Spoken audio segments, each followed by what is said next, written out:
கேள்விப்பட்டோன்னே என்னால் அதை ஏற்றுக்கவே முடியல. என்னால் ரொம்ப ஒரு மாதிரி ஆயிட்டேன். இதே இடம் இப்போ நீங்கள் பேட்டி எடுக்கிறீங்களா, இதே இடம், இதே டிவி. இப்படியே தான் உட்காந்துருந்தேன். நான் அப்போ எங்கள் அம்மா உயிரோடு இருந்தாங்க.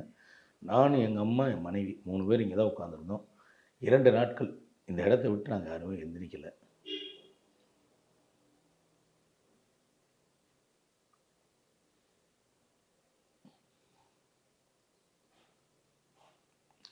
சென்னை போகிறதுக்காக கேட்டேன். வரலான்னு சொல்லிட்டு பார்க்கலாம் கடைசியாக அப்படின்ட்டு. அவங்க அலோவ் பண்ணல. அலோவ் பண்ணலன்னா நான் கேட்டது ஒருத்தர்கிட்ட. அப்போ அவங்க சொன்னாங்க, இல்லை இங்கே சூழ்நிலையெல்லாம் சரியில்லாமல் இருக்குது, நீங்கள் வந்தீங்கன்னா நல்லா இருக்காது, அசிங்கமாகிடும் உங்களை, அதாவது அந்த இடத்துல ஒரு மாதிரி பண்ணிட்டா இதாக இருந்தாங்க. ரொம்ப கஷ்டமாக இருந்தது.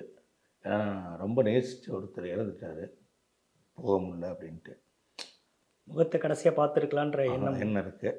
3 நாள் இங்கே தான் இருந்தேன். வீட்டை விட்டு வெளியவே போகல. ஃபோனெல்லாம் ஆஃப் பண்ணிட்டேன். ஏன்னா என்னால் பேச முடியல. எல்லோரும் நிறைய பேர் எனக்கு ஃபோன் பண்ணி, என்னங்க கேப்டன் இப்படி ஆகிட்டாரு அப்படின்றாங்க. அது எனக்கு பதில் கூட சொல்ல முடியல.